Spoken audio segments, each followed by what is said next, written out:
Ba bong ônថ្ងៃនេះមកបែបបងប្អូនដែលចូលចិត្តកែបឆាខ្ញីចឹងណាមើលវីដេអូនេះគឺត្រូវហើយថ្ងៃនេះខ្ញុំមកបង្ហាញពីការធ្វើកង្កែបឆាខ្ញីបងប្អូនការបង្ហាញរបស់ខ្ញុំនេះសម្រាប់ចែកជូនបងប្អូនខ្លះដែលគាត់មិនទាន់ចេះឆារបៀបឆាខ្ញីមិនឆាឆ្ងាញ់ចឹងណាបងប្អូនតែបើបងប្អូនចេះហើយអាចខមមិននៅខាងក្រោមវីដេអូនេះមួយផងឆាវិធីបែបណាឲ្យវាមានរសជាតិឆ្ងាញ់ឬក៏វិធីល្អជាងនឹងខ្ញុំអីចឹងណាបងប្អូនអាចខមមិននៅខាងក្រោមវីដេអូនេះម្នាក់មួយផងបងប្អូនឥឡូវបើចង់ដឹងថាវិធីឆាកង្កែបឆាខ្ញីរបស់ខ្ញុំធ្វើបែបណាអាចតាមដានវីដេអូនេះតាំងពីដើមរហូតដល់ចប់បានណាបងប្អូនខ្ញុំមានខ្ញីហាន់ហើយចំនួន1គីឡូកន្លះបងប្អូនខ្ញុំលាងទឹកឲ្យស្អាតមកយើងដាក់ខ្លាញ់រាងក្តៅតិចមកបងប្អូនយើងដាក់វាខ្ញីចូលបំពងអញ្ចឹងណាបងប្អូនខ្លះគាត់ចូលចិត្តឆាខ្ញីស្រស់ឆាអីចឹងតែខ្ញុំឆាខ្ញីក្រៀមបងប្អូនមិនឲ្យតែក្រៀមពេកក្រៀមមកល្មមអញ្ចឹងណាបងប្អូនយើងដាក់ខ្លាញ់រាងក្តៅតិចមកយើងដាក់ខ្ញីយើងចូលបើក្តៅខ្លាំងពេកកុំកើតដែលខ្ញីពុលខ្ចាយខ្លាញ់ពេញនឹងបដ ாய் បងប្អូនខ្លះគាត់ឆាខ្ញីចនិតឬក៏ឆាខ្ញីស្រស់ចឹងណាបងប្អូនអាហ្នឹងតាមការចូលចិត្តរបស់បងប្អូនដែរបងប្អូនចូលចិត្តខ្ញីរឿងហិលហើយយើងឆាស្រស់ត្រូវហើយតែបងប្អូនមិនសូវជាចូលចិត្តអាខ្ញីបែបហិលហ្នឹងអាចឆាអំពងដូចខ្ញុំចេះបានអត់សូវហិលទេបងប្អូនឥឡូវខ្ញីយើងក៏បានអំពងរួចរាល់ដែរបងប្អូនខ្ញុំអំពងប៉ុណ្ណេះអត់សូវក្រៀមខ្លាំងទេក្រៀមល្មមឥឡូវយកមើលកែបយើងវិញខ្ញុំមានកែបចំនួន4គីឡូបងប្អូនចំណែកឯកែបនេះខ្ញុំបានលាងទឹកវាម្សៅហើយយើងយកមកបកឆ្អឹងខ្នងវាចេញណាបងប្អូន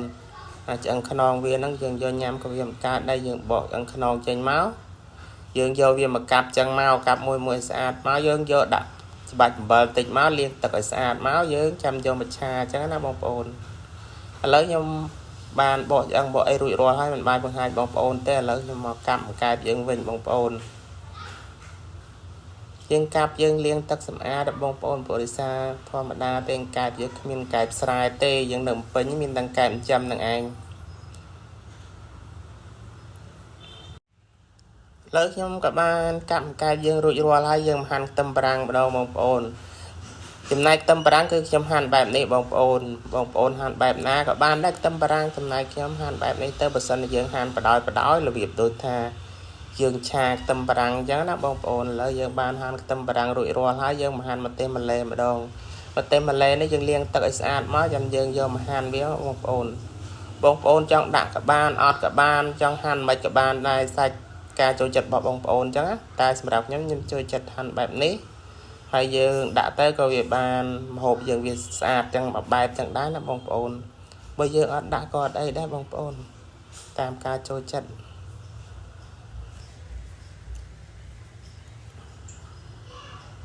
ហាន់បែបហ្នឹងមកបងប្អូនបើសិនជាបងប្អូនចូលចិត្តដាក់ម្ទេសម្លែឲ្យយកម៉ូតស្អាតឯងហាន់ដូចខ្ញុំហ្នឹងក៏បានដែរឥឡូវម្ទេសម្លែខ្ទឹមបារាំងយើងក៏បានហាន់រួចរាល់ដែរយើងមកហាន់ស្លឹកខ្ទឹមយើងវិញម្ដងបងប្អូន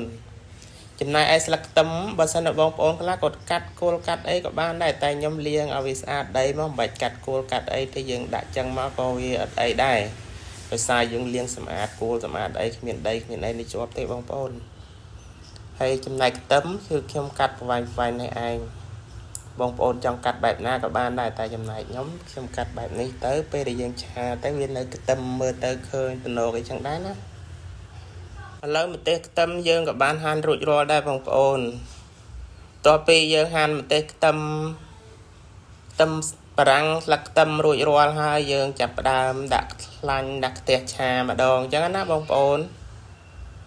នេះកែបនេះខ្ញុំលាងជាមួយអំបិលរួចរាល់ហើយខ្ញុំយកមកដាក់កធុនវាមកយើងដាក់ច្រែស្រស់ទឹកសិនចាំយើងដាក់ចូលកធុនអញ្ចឹងណាបងប្អូនកែបនេះខ្ញុំប្រើចំនួន4គីឡូណាបងប្អូនចំណែកខ្ញីខ្ញុំប្រើ1គីឡូកន្លះអញ្ចឹងណាឥឡូវយើងដាក់ខ្ទឹមសមកមានគ្រាប់មានច្រាំអញ្ចឹងមកដាក់ខ្លាញ់វាលេងឲ្យឈ្ងុយឈ្គប់បាយភូមិអញ្ចឹងមកបងប្អូនយើងលេងគ្រឿងយើងខ្ទឹមសយើងឲ្យឈ្ងុយសិនចាំយើងចាក់កែបចូលអញ្ចឹងណាឥឡូវខ្ញុំក៏ចាក់ទឹកត្រីចូលតិចមកដើម្បីឲ្យវាឈ្ងុយអញ្ចឹងយើងចាក់កែបតាមក្រោយបងប្អូនខ្ញុំស្ទាយដដែលណាខ្ញុំប្រើឆាគឺខ្ញុំប្រើទឹកត្រីនិងទឹកស្អ៊ីវលាយគ្នាទឹកគ្រប់មុខតែម្ដងរបៀបឆារបស់ពួកខ្ញុំណាបងប្អូន ចំណាយបងប្អូនឆាបែបណាដែរអាចខមមិននៅខាងក្រោមវីដេអូនេះផងណាបងប្អូនបន្ទាប់ពីយើងដាក់ទឹកត្រីទឹកស៊ីអ៊ីវឲ្យបានឈ្ងុយបន្តិចហើយយើងក៏ចាក់អង្កែបបាយយើងបានលាងសម្អាតនេះចូលមកបងប្អូនយើងឆាអង្កែបជាមួយខ្ទឹមទឹកត្រីទឹកស៊ីអ៊ីវឲ្យយើងឲ្យឈ្ងុយសិនចាំយើងបន្ថែមគ្រឿងទេសតាមក្រោយទៀតចឹងណាឥឡូវឃើញថាអង្កែបរបស់យើងក៏បានដាច់ទឹកប្រៃដែរបងប្អូនមិញខ្ញុំបន្ថែមទឹកបន្តិចដែរកុំឲ្យវាខ្លោចចឹងណាបន្ទាប់មកទៀតយើងក៏ដាក់ម្រេចរបស់យើងចូលមកបងប្អូនចំណែកឯម្រេចបងប្អូនចូលចិត្តក៏ដាក់ទៅមិនចូលចិត្តក៏មិនបាច់ដាក់ដែរដាក់តិចដាក់ច្រើនតាមការចូលចិត្តរបស់បងប្អូនបន្ទាប់មកទៀតខ្ញុំបន្ថែមសាតេយើងមកបងប្អូនសាតេនេះក៏ជាមុខងារសំខាន់មួយដែរក្នុងការឆាខ្ញីរបស់យើងតែបើបងប្អូនចូលចិត្តក្លិនវាបងប្អូនបាច់ដាក់ក៏បានដែរតែបងប្អូនថាអីទេចូលចិត្តក្លិនបងប្អូនអាចដាក់បានអាចបង្កើនរសជាតិមួយបែបទៀតចឹងណាបងប្អូនតមកទៀតខ្ញុំក៏ដាក់ប្រេងខ្យងចូលដែរចំណែកគ្រឿងក្រៅបងប្អូនដាក់តាមការចំណង់ចំណូលចិត្តបងប្អូនអញ្ចឹងខ្ញុំគ្រាន់តែបង្ហាញពីវិធីធ្វើតែយើងដាក់អីខ្លះអញ្ចឹងណាបន្តមកទៀតខ្ញុំក៏ដាក់ស្ករប៊ីចេងនិងម្សៅរ៉ូឌីបន្តិចដែរបងប្អូន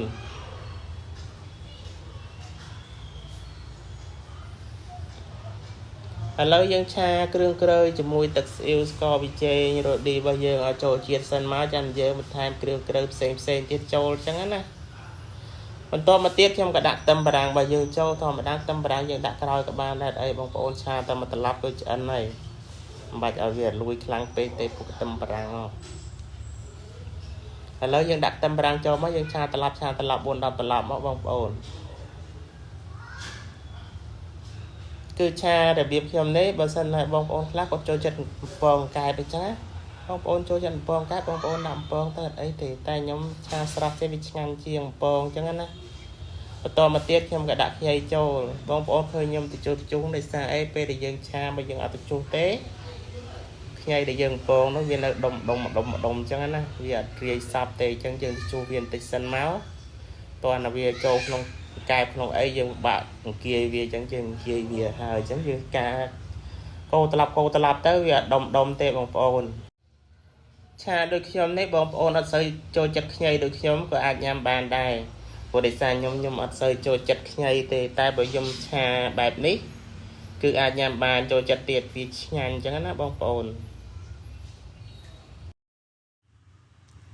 ខ្ញុំក៏បន្ថែមប្រេងល្ងតិចដែរបងប្អូនហើយបន្ទាប់ពីយើងថែមប្រេងល្ងហើយយើងក៏ចាក់ស្លឹកខ្ទឹមនិងម្ទេសហាន់របស់យើងចូលមកបងប្អូន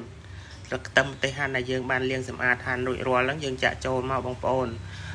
នឆារបៀបខ្ញុំនេះបងប្អូនអត់ចេះញ៉ាំខ្ញីដូចខ្ញុំក៏អាចញ៉ាំបានដែរដោយសារវាអត់មានជាតិហឹរឬក៏អត់មានជាតិខ្ញីខ្លាំងធ្វើឲ្យរំខានបងប្អូនដែលមិនសូវចូលចិត្តខ្ញីដែរហើយបងប្អូនដែលសាកធ្វើបែបនេះធានាថាថ្ងៃក្រោយបងប្អូននឹងចង់ញ៉ាំឆាខ្ញីម្ដងទៀតដូចខ្ញុំដែរអញ្ចឹងខ្ញុំមិនដែលរំលងឲ្យបងប្អូនឆាខ្ញីបំពងនេះតែខ្ញីបំពងយើងកុំឲ្យវាក្រៀមខ្លាំងពេកអញ្ចឹងណាឥឡូវឆាខ្ញីរបស់យើងក៏តែប៉ុណ្្នឹងដែរបងប្អូនឆ្អិនរួចរាល់ហើយបើយើងភ្លក់តាមរសជាតិដែលយើងចូលចិត្តមកយើងចូលចិត្តប្រៃផ្អែមបែបណាសាបរសជាតិដិតអីបងប្អូនដាក់តាមហ្នឹងមកបងប្អូនខ្ញុំគ្រាន់តែបង្ហាញពីការធ្វើតើត្រូវដាក់អីខ្លះចឹងទេបងប្អូនចំណែកឯរសជាតិបងប្អូនអ្នកកំណត់ខ្លួនឯងចឹងណាបងប្អូនឥឡូវវីដេអូឆាខ្ញីខ្ញុំក៏ដល់ទីបញ្ចប់ដែរគឺឆ្អិនរួចរាល់ហើយបងប្អូនបើសិនជាគិតថាវីដេអូនេះមានផលប្រយោជន៍អាចជួយ like comment share ម្នាក់មួយផងបងប្អូនអរគុណទុកជាមុនជម្រាបលា